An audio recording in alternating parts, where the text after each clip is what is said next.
Graça e paz, meus queridos irmãos. Vamos para mais um estudo da palavra de Deus. Seja bereano, meu irmão. Pega a sua Bíblia e confira comigo.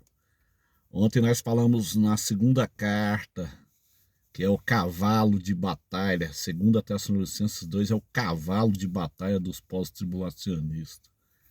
Hoje nós vamos falar da primeira carta. A ênfase de 1 Tessalonicenses é o arrebatamento. A ênfase de 2 Tessalonicenses é a segunda vinda em Jerusalém. Então nós vamos falar sobre o arrebatamento, que é um evento iminente, que pode acontecer antes que eu termine esta mensagem. Não existe sinais para o arrebatamento da igreja, é um evento iminente. Os sinais são para a segunda vinda em Jerusalém e para o milênio. O único sinal seguro que a igreja tem é a nação de Israel. Jesus disse: olhai para a figueira. Esse é o sinal para a igreja. É 1 Tessalonicenses capítulo 4, versículo 13 em diante. Não quero, porém, irmãos, que sejais ignorantes acerca dos que já dormem, os que já morreram, né? Para que não vos entristeçais como os demais que não têm esperança. Então Paulo escreve essa carta para confortar os irmãos que estavam perdendo entes queridos e eles ficavam tristes. Então Paulo escreve essa carta para confortar os nossos irmãos que estavam perdendo entes queridos e eles não sabiam o que ia acontecer. Então Paulo ele começa dizendo: irmãos, eu não quero, porém, que vocês sejam ignorantes acerca dos que já morreram, os que já dormem, até os que já morreram, para que não vos entristeçais como os demais que não têm esperança. Tem muita gente que vive nesse mundo sem esperança. O meu pastor dizia assim: não seja como o porco, que não tem esperança. Qual que é a esperança de um porco? Engordar para morrer? O porco é isso. Tem muita gente que está vivendo nesse mundo como um porco, com a cara atolada na lama desse mundo, não está olhando para cima. Até mesmo muitos crentes estão olhando para baixo. Esse maldito evangelho da prosperidade é isso, olhando para a lama, olhando para esse mundo, esperando nesse mundo, esperando em políticos, mas não estão olhando para cima, não estão olhando para o arrebatamento que pode acontecer a qualquer momento. Então Paulo continua dizendo no versículo 14: se cremos que Jesus morreu e ressuscitou, assim também aos que em Jesus dorme, Deus os tornará a trazer com ele. Olha que coisa tremenda. Os nossos irmãos que já morreram, os seus corpos estão nos túmulos, mas o seu espírito já está no paraíso. Então, no dia do arrebatamento, Jesus passa no paraíso e traz essas almas com ele. Essas almas automaticamente descem até o túmulo e ressuscitam o corpo em um corpo glorificado. O Dr. Thomas Ice, da Chamada da Meia-Noite, ele fez uma comparação muito interessante. Ele disse assim: por que os que morreram em Cristo, eles têm que ressuscitar primeiro do que nós? Eles ressuscitam primeiro do que nós, depois nós, os vivos, vamos ser transformados, e aí nós sobe todo mundo junto e encontra com Jesus nas nuvens. Ninguém chega lá primeiro, mas os que morreram em Cristo ressuscitam primeiro. O Dr. Thomas Ice, ele fez uma comparação interessante.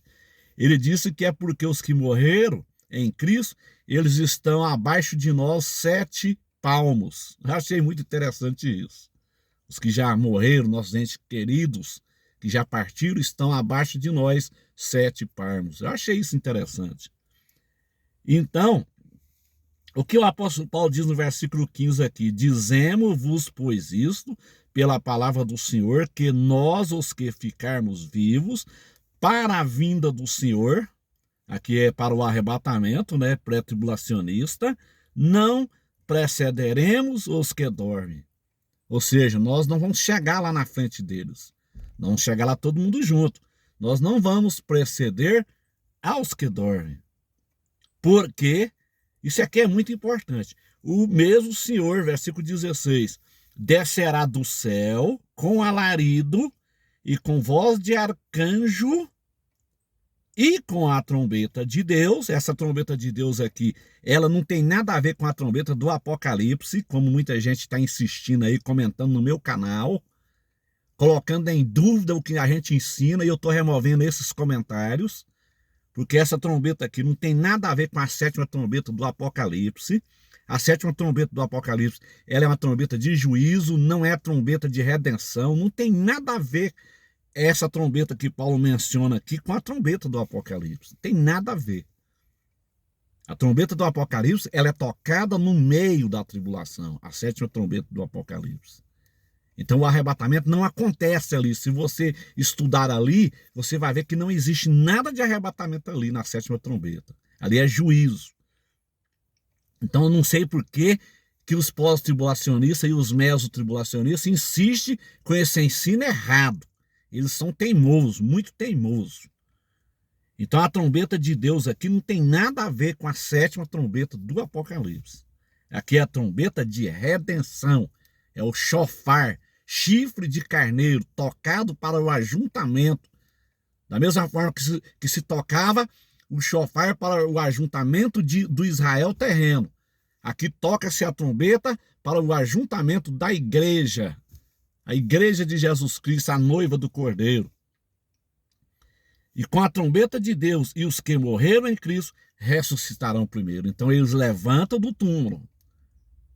Os que morreram em Cristo se levantam ali, com seus corpos glorificados, com seus corpos igual o de Jesus. E imediatamente depois nós, irmão, preste atenção nisso aqui, depois nós, Paulo, ele se inclui aqui. E olha que 1 Tessalonicenses foi escrito no ano 51. Então isso aqui é iminência pós-tribulacionistas. Isso aqui é iminência. Depois nós, os que ficarmos vivos, seremos arrebatados. Então Paulo já se incluía no arrebatamento pré-tribulacionista. Isso aqui é iminência, meu irmão. Paulo já se incluía, Paulo já aguardava nos seus dias o arrebatamento. Isso aqui é iminência, é um evento que pode acontecer a qualquer momento. A doutrina da iminência ela é bíblica e ela só se encaixa em uma vinda pré-tribulacionista. O arrebatamento ele é iminente. Nós não sabemos o dia e nem a hora. Da mesma forma que a morte é iminente. O meu pastor presidente, ele morreu em cima do púlpito. Na hora que ele pegou a Bíblia, que ele falou assim, mas à meia-noite ouviu-se o grito, eis o noivo. Ele sofreu um infarto fulminante. O noivo veio para ele naquela hora. Então, meus irmãos, isso é iminência. A morte é iminente, da mesma forma que o arrebatamento é iminente. Então, Paulo diz assim, nós seremos arrebatados juntamente com eles nas nuvens. Ou seja, até o céu atmosférico. No arrebatamento, Jesus ele vem só até o céu atmosférico. Ele não vem para a terra. Ele vem somente até o céu atmosférico. A encontrar o Senhor nos ares. Nós encontramos com Jesus nos ares, no céu atmosférico. Nesse céu que nós vemos a olho nu, esse céu azul que nós enxergamos. E assim estaremos sempre com o Senhor, sempre com o Senhor. E aí Paulo fecha com chave de ouro. Portanto, consolai-vos uns aos outros com essas palavras. Arrebatamento é consolo. Arrebatamento não é espancamento da noiva. Arrebatamento não é a noiva fugir para dentro do mato, correndo do sistema, estocando comida no meio do mato. Isso não é arrebatamento. Isso não é bendita esperança. Isso é espancamento da noiva. Não tem nada a ver com arrebatamento. Eu acho muito interessante, porque Paulo, ele fala, nós seremos. Então isso aqui é iminência, meus irmãos. A única visão bíblica escatológica que permite uma vinda iminente é a vinda pré-tribulacionista, ou seja, antes da grande tribulação. E vou explicar para vocês por quê. Porque se eu espero Jesus voltar no meio da tribulação, igual ensina os mesotribulacionistas, então é simples, não é iminente mais.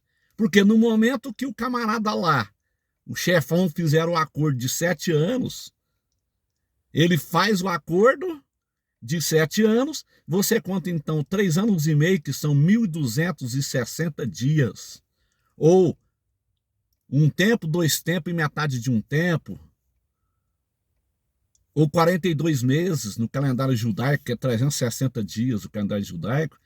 Então, no momento que o chefão aparecer, igual muita gente está falando aí que ele já apareceu, mas ninguém vê esse chefão, cadê ele? Onde é que começou os 7 anos da grande tribulação? Cadê o chefão? Cadê a marca? Cadê o acordo? Cadê o terceiro tempo construído? Cadê?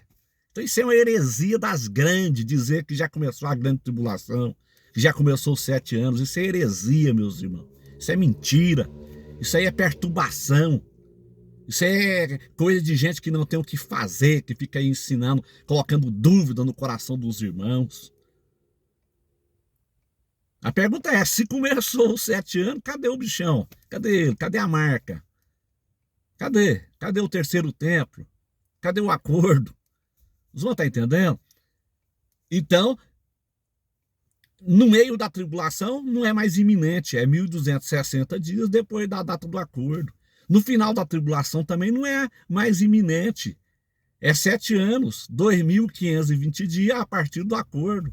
Então deixa de ser iminente.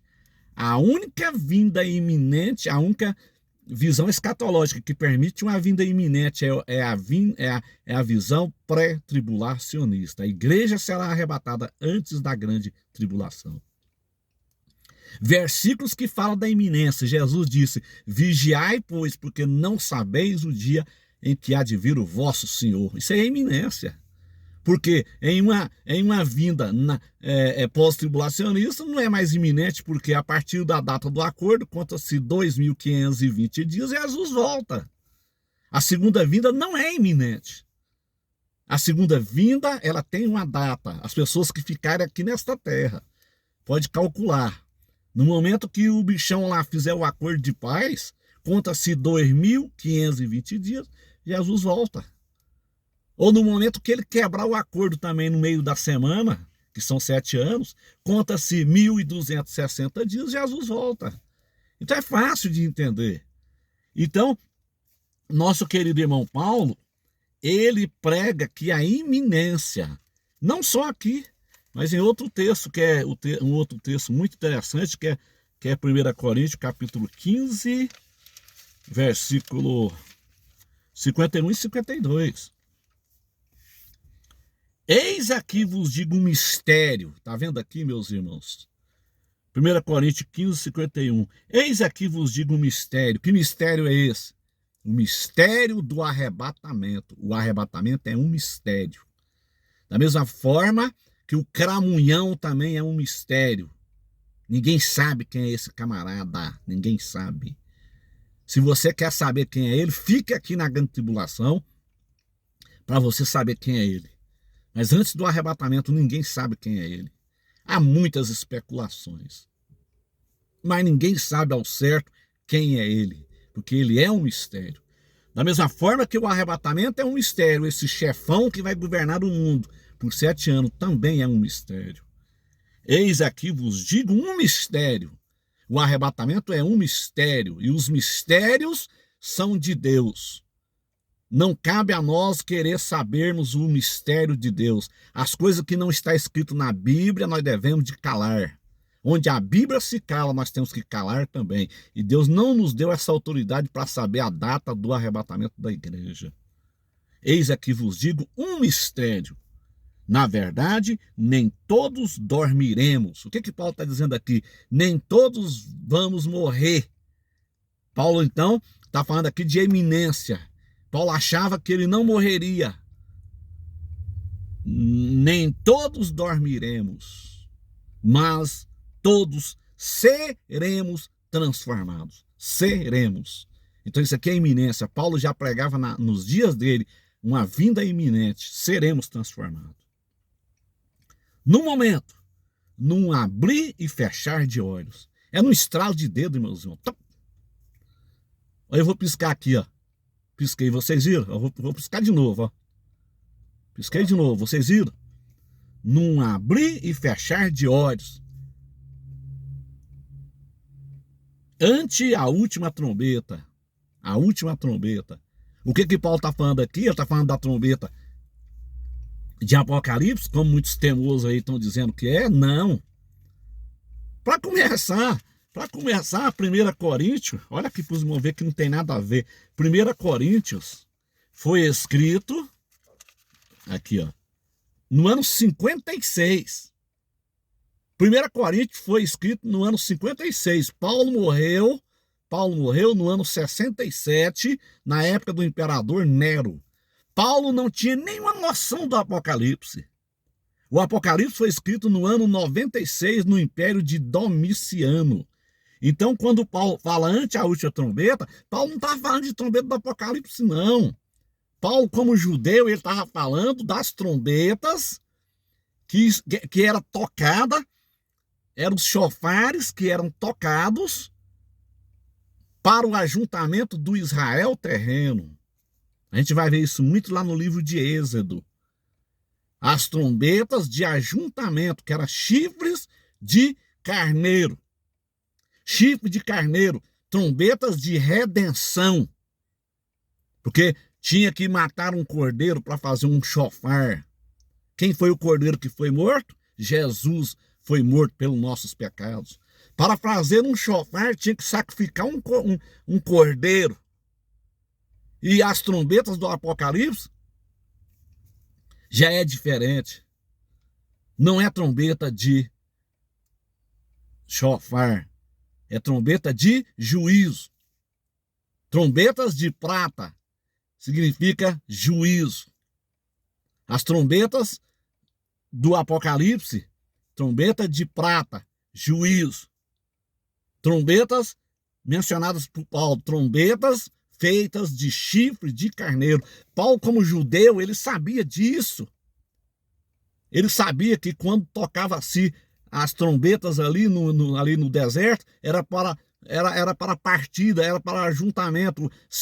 Era o acampamento, se ajuntavam ali, eles moravam em tendas. Então eles tinham que, quando tocava ali as trombetas ali, tinha que se preparar ali, limpar o local e sair. O que significa esse limpar o local? É nós preparar a nossa vida, para nós partir. Não podia deixar sujeira para trás ali, os excrementos ali tinham que ser enterrados. As fezes ali tinham que ser enterradas, o local tinha que ficar limpo para poder partir. O que isso significa nos nossos dias? Tem que limpar a nossa vida, purificar a nossa vida para nós partir. A última trombeta era a trombeta de número 100, que tocava para partir. Então eles partiam. Então Paulo está falando aqui da última trombeta que era tocada lá para o ajuntamento de Israel e a partida de Israel. A última trombeta aqui era a trombeta da partida do exército. Brevemente esse exército de Jesus Cristo na terra, os soldados vão partir desta terra, seremos arrebatados. Estamos indo embora, vamos partir daqui, desse mundo. Não é aqui o nosso lugar. Como está ensinando aí o pessoal aí do Evangelho da Prosperidade. Eles querem ficar aqui, eles amam aqui. Mas a nossa pátria está no céu, Filipenses 3:20. Então Paulo fala que ante a última trombeta, que não tem nada a ver com a trombeta do Apocalipse. Lá é trombeta de juízo, trombeta de prata. Prata é juízo. Aqui é trombeta feita de chofar, feita de chifre de carneiro. Redenção, trombeta de redenção. Porque a trombeta soará, a trombeta de redenção, e os mortos restarão incorruptíveis, nossos irmãos que morreram, e nós seremos transformados. Nós, Paulo diz aqui, nós. Paulo era pré-tribulacionista, ele prega a iminência, nós seremos. Então ele pregava uma vinda iminente a qualquer momento. Versículo 53, porque convém que isto que é corruptível se revista da incorruptibilidade, e que isso que é mortal se revista da imortalidade. É isso, meus irmãos. Aguardando a redenção, nós estamos por um fio a sair dessa terra. Muito em breve vai sair uma notícia que um povo desapareceu. Era um povo muito humilde, e esse povo é o povo de Deus. Breve nesta terra algo vai acontecer, que um povo muito humilde vai desaparecer. As manchetes nos jornais trazem indagação. Onde foi aquele povo que fazia a oração? Eles sumiram no ar, foram morar com Jeová. Os meios de comunicação vai dizer que foram levados por discos voadores. Por isso que já criaram essa história aí de ET aí. ET de Varginha e por aí vai. Para quando aconteceu o arrebatamento, dizerem ao mundo que essas pessoas foram levadas por discos voadores. Mas quem conhece a Bíblia sabe que foi o arrebatamento. O texto bíblico que eu mostrei está aí. 1 Coríntios 15, 51, 52, 1 Tessalonicenses 4,16. A Bíblia fala do arrebatamento pré-tribulacionista. Isto é inquestionável. Você quer pode questionar o que você quiser. Brigue com a Bíblia. Você quer brigar, quer discutir, pós-tribulacionista, quer brigar, quer discutir, brigue com a palavra de Deus. Não brigue comigo, não. Brigue com Jesus. Jesus pregou o pré-tribulacionismo em João 14. Em João 14, Jesus pregou o casamento judaico.